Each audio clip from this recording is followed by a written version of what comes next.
First transaction दे रखी है salary due but not yet paid.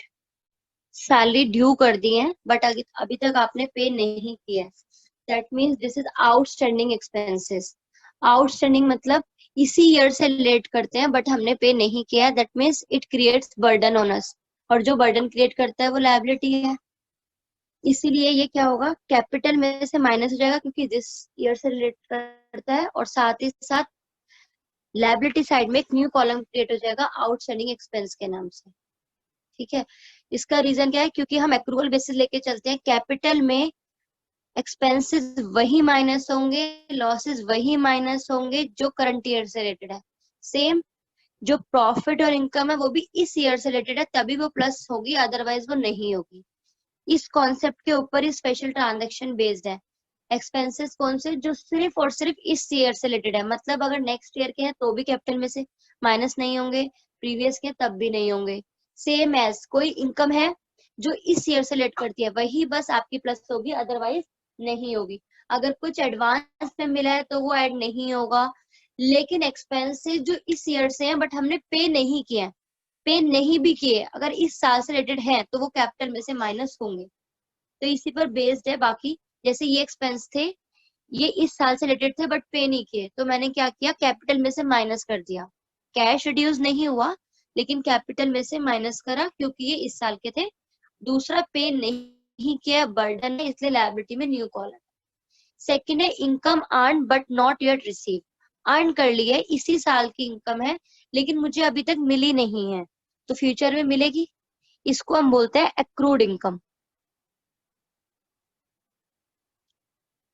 Earn but not yet receive, क्योंकि ये receive होगी फ्यूचर में, तो ये मेरे लिए खुशी की बात है। It will create asset. इसका ट्रीटमेंट क्या होगा, कैपिटल में प्लस हो जाएगा क्योंकि ये इसी साल की, इसी करंट ईयर से रिलेटेड इनकम है। साथ ही साथ ये आपका एसेट साइड में एक न्यू कॉलम हम क्रिएट कर देंगे by the name accrued income, क्योंकि हमें फ्यूचर में रिसीव होनी है। Third transaction is interest received in advance. हमें जो इंटरेस्ट रिसीव हुई है वो एडवांस में हुई है, इस साल से रिलेट नहीं करती है। फर्स्ट थिंग बेटा, अगर रिसीव हुई है तो कैश में तो प्लस होगा ही होगा, राइट। दूसरा, क्योंकि वो इस साल से रिलेटेड नहीं है तो कैपिटल में नहीं जा सकता। इनकम है पर नेक्स्ट ईयर के लिए है, it means it create a burden कि हमें या तो वर्क करना पड़ेगा या तो हमें पे करना पड़ेगा, so it is a liability. तो लायबिलिटी साइड में एक न्यू कॉलम क्रिएट हो जाएगा by the name advance income, right. After that, the fourth transaction is expenses paid in advance.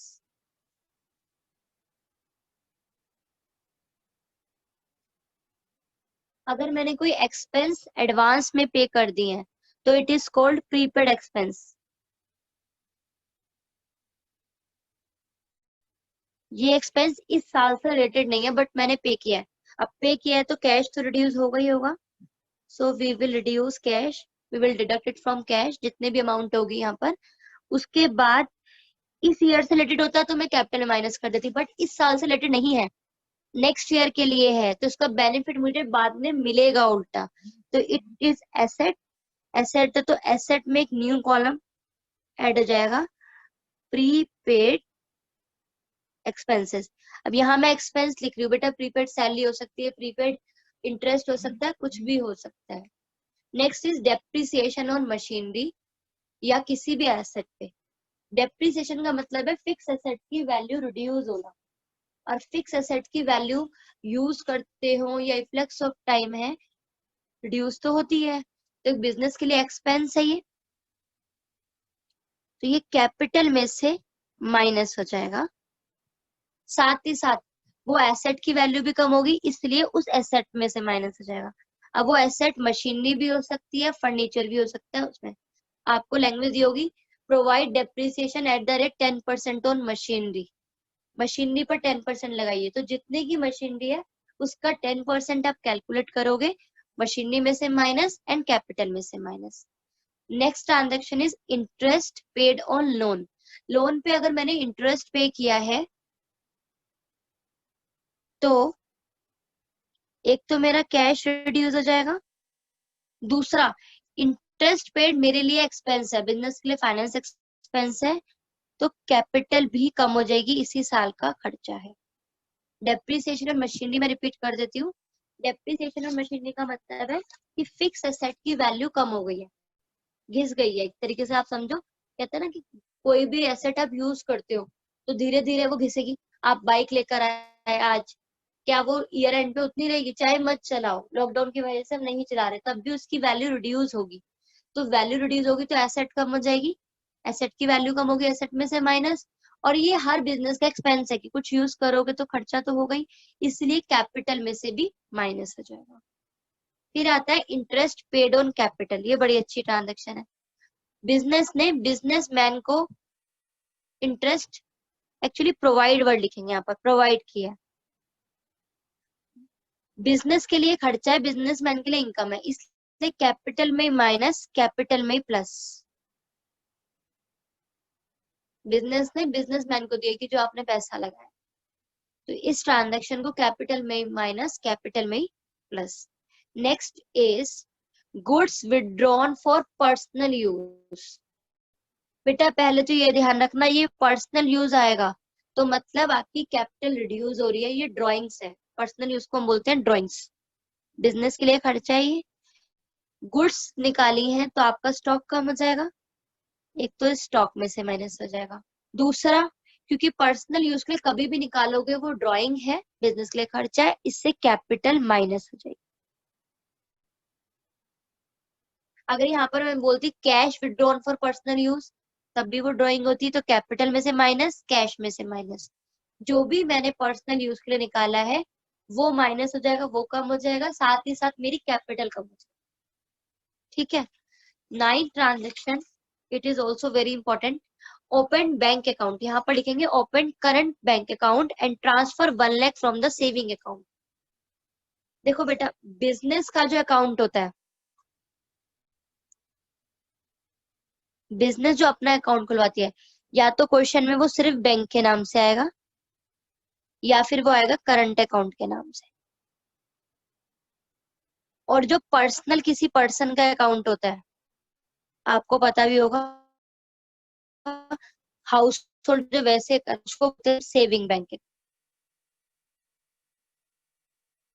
अब इस ट्रांजेक्शन को ध्यान से समझना।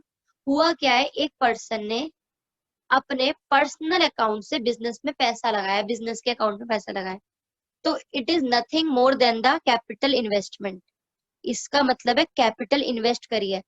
कभी भी बिजनेसमैन अपने घर से पैसा लगाएगा, चाहे वो अपने, चाहे लैंग्वेज आएगी ऑर्नामेंट सेल कर दिए, चाहे लैंग्वेज आएगी फर्नीचर अपने घर का बेच दिया, हाउस होल्ड फर्नीचर सोल्ड कर दिया, चाहे लैंग्वेज है अपना घर बेच के लगाए, आपको बिजनेस के पॉइंट ऑफ व्यू से देखना है। बिजनेस में मनी इन्वेस्ट हुआ है, so it will increase the capital.